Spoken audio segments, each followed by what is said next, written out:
menyampaikan kabar baik dan berita baik itu menjadi sesuatu yang berbeda sekali. Selesai pergumulannya. Karena itu ketika kita waktu itu datang kepada dia dengan menyampaikan kabar baik, alangkah bagi dia itu sesuatu. Oh, masih adakah kebaikan di hari ini bagiku? Masih ada yang menyapa dengan Iya, gitu Pak. Jadi terlalu mengecilkan kalau penyampaian kabar baik itu hanya di hari Minggu. berita Injil itu sendiri diharuskan pada hari Minggu. Nah, kemudian hari Senin, Bukan harinya Tuhan. bukan harinya Tuhan lagi nih, udah harinya saya untuk bekerja ini. Ini harinya perusahaan, harinya bos-bos ini untuk saya harus menjadi budak korporasi. Ya, ngono Pak. Mari kita minum dulu. Oke. Biar kita menikmati. Ya. Selamat datang kembali di podcast Opong Gunung, mikir untuk mikir. Saat ini saya kedatangan tamu Pak Baktiar, salah satu pengajar juga di UC. Kita mau coba bicara-bicara tentang bagaimana sih konsep kita melakukan penginjilan. Banyak konsep penginjilan yang kita tahu adalah bahwa kita harus melakukan kunjungan. Kita juga harus punya mimbar. Apakah seperti itu? Apa ngono yang disebut dengan penginjilan? Bagaimana Pak Baktiar? Mungkin bisa memperkenalkan diri sedikit Pak Baktiar. Ya, terima kasih Pak. Saya bersyukur ya hari ini bisa bersama dengan Pak Rudi. Saya sangat tergelitik ya dengan hal pembicaraan hari ini. Tapi perkenalkan saya Baktiar Combing, salah satu penggemar dalam hal mengajarkan ya, mengajar ya, itu adalah kegemaran saya. Yang didahului harus dengan banyak membaca ya, sehingga apa yang mau disampaikan kalau tidak banyak membaca, bukan hanya membaca buku tetapi membaca kehidupan dan juga pengalaman hidup ya. Nah, pertanyaan tadi, penginjilan itu dulu yang kita maknai, karena penginjilan itu udah kata-kata Injil. Injil itu evangelion, artinya kabar baik. Nah, kalau berbicara kabar baik, berarti harusnya kalau dikatakan penginjilan berarti menyampaikan kabar baik Ya. Nah, itu dia garis besarnya. Jadi terlalu terkotak kalau penginjilan itu dianggap seperti harus pergi ke satu daerah, harus mengadakan KKR, lalu harus antar agama ke agama. Itu terlalu mengecilkan apa itu arti penginjilan. Karena penginjilan sendiri artinya adalah menyampaikan kabar baik. Kabar baik itu banyak, ya kan? Ya, betul. Kabar baik itu banyak. Nah, oleh karena itu, ya, kalau hari ini kita berbicara di sini, kami mau menyampaikan kabar baik kepada kita semuanya. Ini luar biasanya. Kalau ketemu dengan Pak Baktiar ini enak sekali. Jadi tadi yang saya coba mau lebih pertajam dan perdalam mengenai kabar baik. Karena seringkali kita menyampaikan kabar baik dan berita baik itu menjadi sesuatu yang berbeda sekali. Kalau kabar baik kita mengabarkan suatu kabar. Tapi kalau kita ngomong menyampaikan kebaikan, ini sudah tidak bisa dalam bentuk narasi. Nah, ini yang agak unik Pak. Jadi saya melihat gini Pak Baktiar ya, bahwa apa yang tadi disampaikan oleh Pak Baktiar, bahwa yang namanya penginjilan itu memang tidak bisa dibatasi oleh tempat. Kita harus punya konsep bahwa kita tidak dibatasi oleh ruang dan waktu. Salah satu yang kita lakukan ini pun juga metode penginjilan. Nah, ada banyak hal yang menarik. Kita seringkali menganggap bahwa yang mau kita sampaikan di dalam penginjilan itu adalah kita menyampaikan berita di mimbar. Dan kita juga harus terikat pada konsep ritual bahwa penyampaian itu harus pada hari Minggu. Nah, pertanyaan saya begini Pak.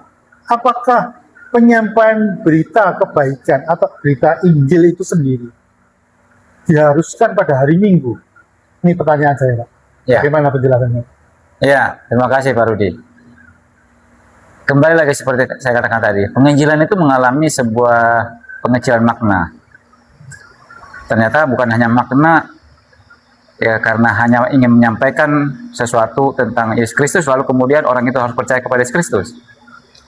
Padahal penginjilan itulah menyampaikan kabar baik. Nah, menyampaikan kabar baik, kalau dikotakin lagi hanya di hari Minggu, itu seakan kabar baik itu hanya ada di hari Minggu. Betul. Jadi hari Senin, Selasa, Rabu, Kamis, Sabtu itu Tidak apa? ada. Nah, oleh karena itu, kabar baik itu harus setiap hari itulah harinya Tuhan. Kita percaya begitu. Ya. Oleh karena itu, setiap hari harusnya adalah penyampaian kabar baik. Sehingga orang yang ada di dalam kesusahan, yang dia bangun mungkin pagi hari dengan rasa cemas, khawatir, gelisah, ya. Karena dia sebelum tidur dia banyak pergumulan, dia bangun ternyata belum tentu dia udah selesai pergumulannya. Oleh karena itu ketika kita waktu itu datang kepada dia dengan menyampaikan kabar baik, alangkah bagi dia itu sesuatu. Oh, masih adakah kebaikan di hari ini Masih bagiku? ada yang menyapa dengan Iya, gitu Pak. Jadi Oke. terlalu mengecilkan kalau penyampaian kabar baik itu hanya di hari Minggu. Setiap hari adalah hari penginggilan hari untuk menyampaikan kabar kabar baik.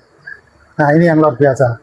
Jadi kita sekarang harus punya cara berpikir yang lebih luas, bahwa kalau kita mau melakukan penginggilan berarti kita tidak terikat oleh hari. Nah, ada konsep yang saya pikir bahwa itu lebih perlu diperdalam dan dipertajam, bahwa kita ini mendapatkan berita atau kabar baik itu adalah pada saat kita agama pada hari Minggu. Begitu hari Minggu kita dapat kabar baik, Seninnya tidak jadi kabar baik.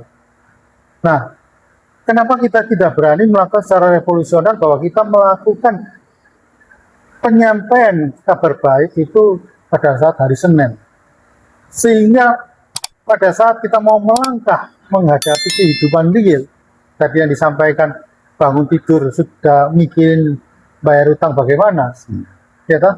Atau bangun tidur sudah mikirin, waduh, saya bisa makan nggak hari ini?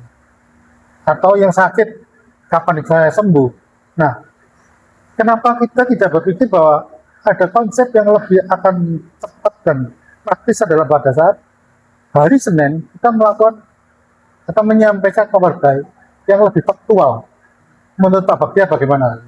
Ya, sangat baik sekali ya. Karena gini, kalau kita orang kerja, hari Senin itu adalah hari yang paling menakutkan. Hari yang paling menyenangkan itu adalah biasanya Sabtu Minggu, weekend. Ya. Tetapi begitu dikatakan hari Senin, biasanya dalam hatinya itu, waduh, saya harus mulai lagi nih menghadapi hari. Biasanya kalau sudah di hari Sabtu atau Minggu dia merasakan, wah, saya waktunya untuk beristirahat nih. Nah, oleh karena itu, kalau di hari Senin, ya kita juga harus menyampaikan kabar baik, itu sangat baik. Ya, karena apa? Karena supaya ada menjadi modal kekuatan bagi dia untuk menjalani hari itu, menjalani minggu itu.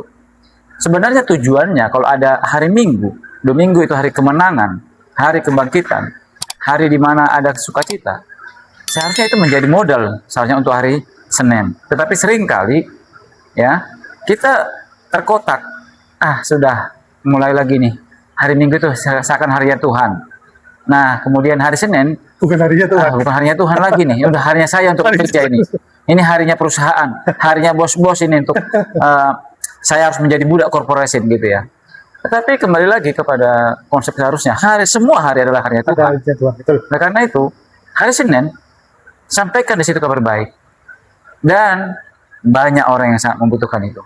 Oleh karena itu jangan terlalu terkotak dengan penginjilan itu seakan adalah harus menyampaikan tentang kamu mau bertobat menerima Tuhan Yesus atau tidak. Bukan soal itu. Betul. Itu salah satu.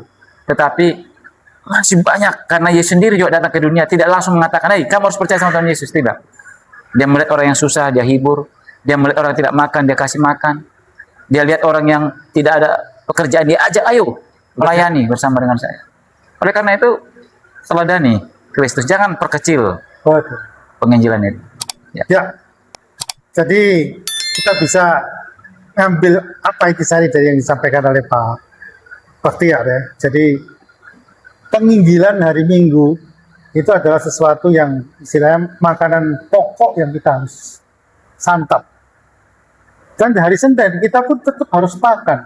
Betul. Walaupun itu tidak makanan pokok. Tapi makanan hari Senin itu adalah makanan yang akan mau tidak mau menjadi suatu kekuatan bagi kita untuk melangkah. Ya. Jadi hari Senin seringkali kita punya pikiran sudah diracuni dengan salah satu pemikiran atau secara psikologis kita sudah merasa bahwa kita masuk pada konsep perbudakan. Tapi kalau pada saat pagi hari Senin itu kita mendapatkan kabar baik, kita akan dibangkitkan kembali sebagai pemenang. Ya. Nah, ini yang akan memberikan dampak konkret sebagai orang yang mengimani Kristus sebagai pegangan hidup. Sehingga pada saat pagi hari Senin, kita yang mendapatkan santapan rohani, ini akan menjadikan santapan itu benar-benar menjadikan otot atau akar daripada iman kita. Jadi luar biasa sekali. Pendengar sekalian, mari kita mikir apa yang kita bicara dengan Pak Baktiar. Semoga apa yang kita bisa sampaikan ini menjadi stimulus buat kita untuk mengerti bahwa penginjilan itu banyak metodenya. Dan salah banyaknya kita bisa lihat nanti dari buku-buku yang diproduksi oleh Opomono Production. Ada buku, ada gelas, dan ada kaos. Cuman, mohon maaf, produk-produk yang dikeluarkan oleh produk Mono Production adalah produk-produk yang tidak bisa cuma dibeli, seperti contoh kaos, dibeli cuma dipakai untuk waktu tidur. Kalau memang seperti itu, jangan dibeli. Mendingan tidak usah dibeli. Dan memang kalau membeli kaos, minimal harus beli juga bukunya. Karena jangan sampai memalukan sudah pakai kaos sebagai media penginjilan, tapi akhirnya kalau ada orang bertanya, yang kamu pakai apa isinya, nggak ngerti, nggak bisa menjelaskan, lebih baik jangan. Nah, ini yang kita mau sampaikan di podcast saat ini. Semoga podcast ini benar-benar bisa menjadi podcast yang memberikan stimulus